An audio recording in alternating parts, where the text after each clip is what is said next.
Everyone. तो आज हम पढ़ेंगे कंडीशनल ट्रांसफर।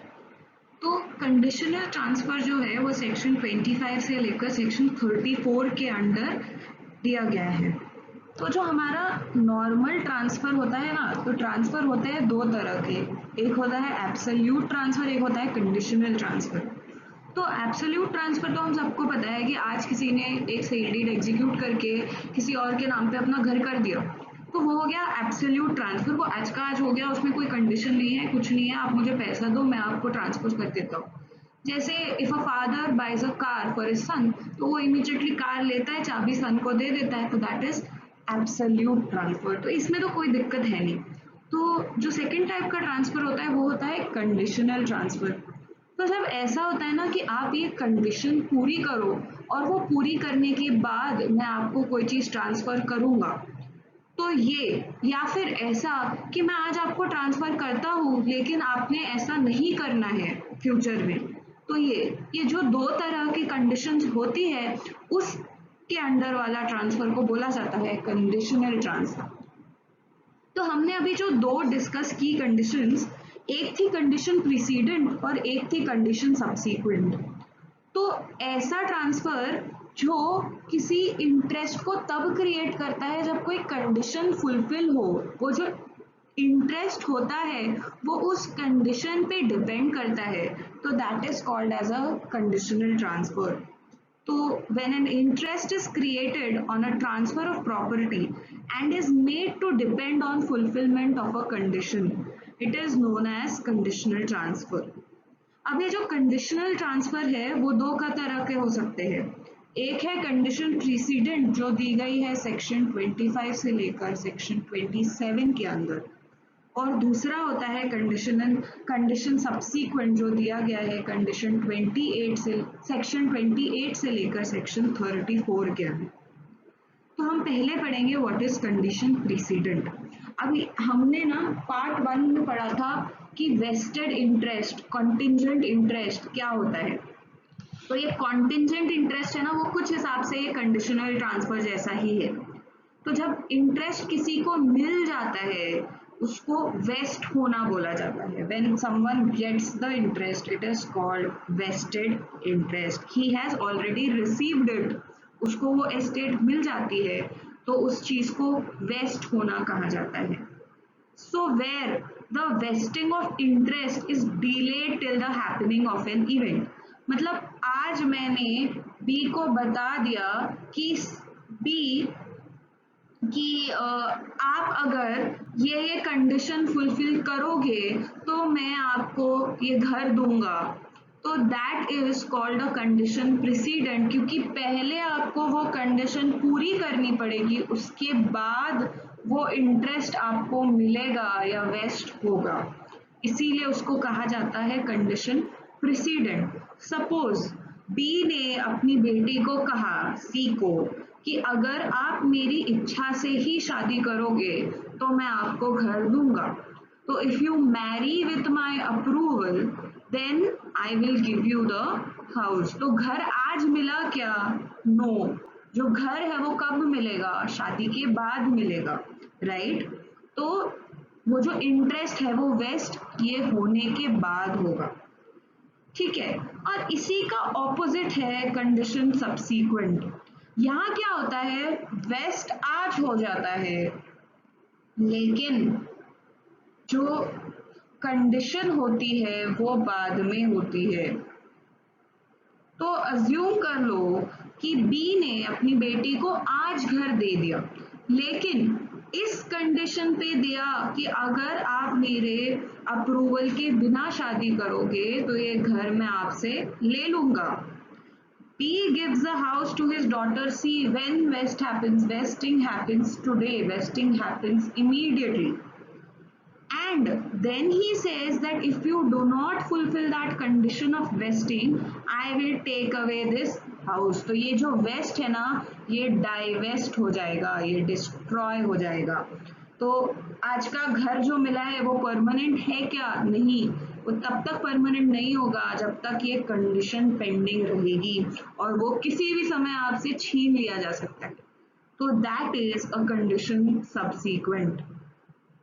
तो कंडीशन प्रेसिडेंट ये होती है कि पहले आप कंडीशन पूरी करो फिर आपको मैं वो चीज़ दूंगा, और कंडीशन सब्सीक्वेंट ये होता है कि पहले आपको ये चीज़ तो मिल जाएगी लेकिन मैं आपसे वापस ले लूंगा अगर आपने ये कंडीशन फुलफिल की या नहीं की, या जो भी वो टर्म में लिखा है XYZ।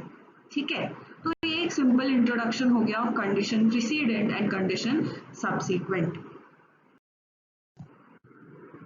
तो अभी हमने क्या पढ़ा कि कंडीशन प्रेसिडेंट में पहले कंडीशन होगी फिर वो चीज़ हमें मिलेगी, कंडीशन सब्सीक्वेंट में पहले वो चीज़ तो हमें मिल जाएगी, फिर अगर वो कंडीशन हुई या नहीं हुई depending on what that condition is, तो वो चीज़ हमसे छीन ली जाएगी, वो हमसे वापस ले ली जाएगी। ये जो वेस्टिंग है ये डाइवेस्ट हो जाएगा, डाइवेस्ट होगा मतलब वो वापस से ट्रांसफरर के पास वो चीज़ चली जाएगी। तो यहाँ पे क्या हो रहा है, ट्रांसफर ही बाद में हो रहा है, और यहाँ पे ट्रांसफर तो हो जाता है लेकिन वो ट्रांसफर नलिफाई हो जाएगा अगर वो कंडीशन वेस्ट नहीं हुई तो कंडीशन फुलफिल नहीं हुई या हुई तो, depending on what it is.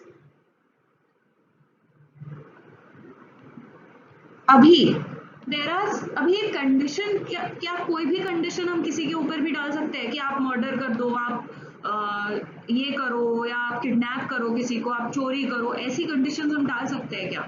नहीं, वैसी कंडीशंस हम नहीं डाल सकते। तो जब कोई, या फिर हम ऐसा बोल सकते हैं क्या कि आप इसको मार दो या आप इसको जिंदा करो, या कोई इम्पॉसिबल कंडीशन कि आप आज जाके 100 की स्पीड पे भागो, क्या ये हो सकता है क्या पॉसिबल? नहीं। तो ये जब कंडीशन इम्पॉसिबल हो, इलीगल हो, फॉरबिडन बाय लॉ हो, इमोरल हो, कि आप जिंदगी भर शादी मत करना मैं आपको घर दूंगा, is it moral? Is it reasonable? No, it is opposed to public policy, it is immoral, right?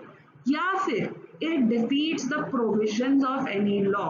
Defeats the provisions of any law का क्या मतलब होता है? Defeats the provisions of any law मतलब जैसे सेक्शन 6 में बोला है कि certain properties cannot be transferred, तो हम क्या ये कंडीशन से वो प्रॉपर्टीज को ट्रांसफर कर सकते हैं क्या? नहीं। तो जो बाकी सारे प्रॉपर्टीज के ऊपर कंडीशंस होती है under any act including the transfer of property act, तो वो सारी की अपोज में जाके हम लोग कोई भी ट्रांसफर नहीं कर सकते। तो दिस देर इज जब ये कंडीशन प्रीसीडेंट में ऐसा होगा कि द प्रोविजंस ऑफ लॉ या कंडीशन इस तरह की है कि इलीगल है, इम्पॉसिबल है, फॉरबिडन है, इमोरल है, कुछ भी है, तो जब वो कंडीशन प्रीसीडेंट वैसी होगी तब वो ट्रांसफर वॉइड हो जाएगा।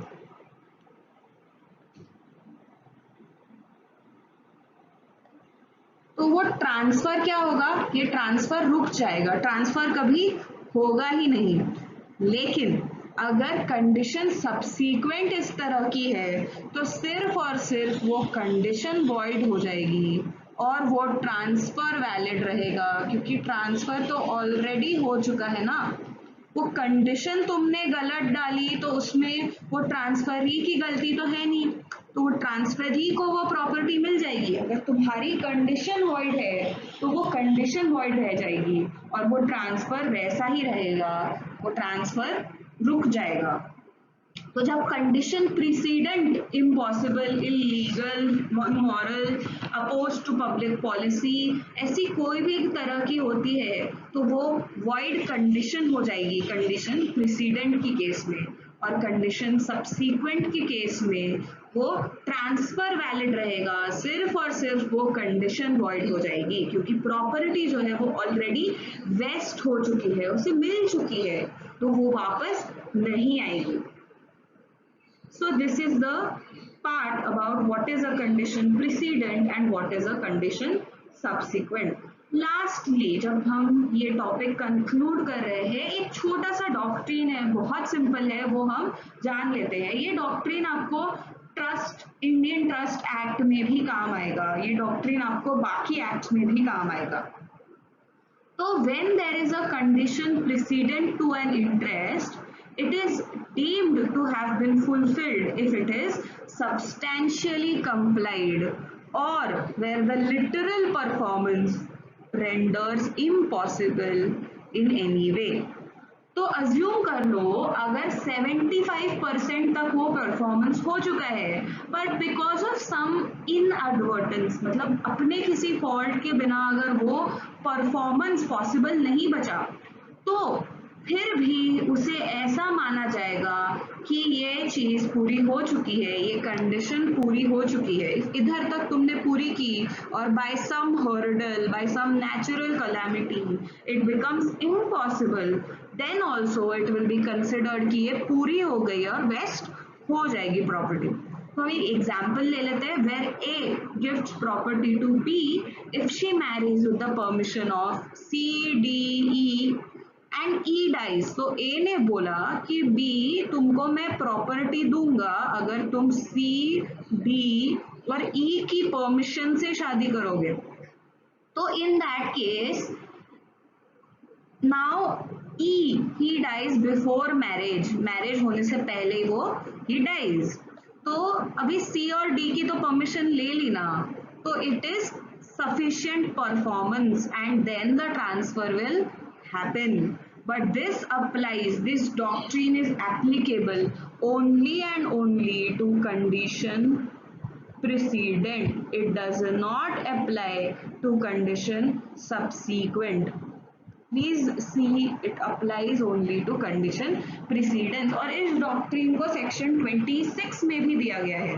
तो ये डॉक्ट्रिन जो था वो पहले सेक्शन 26 में भी दिया गया है, वो पहले सिर्फ जजमेंट्स के थ्रू आता था, थ्रू प्रेसिडेंट्स आता था, लेकिन अब ये इस सेक्शन में दिया गया है।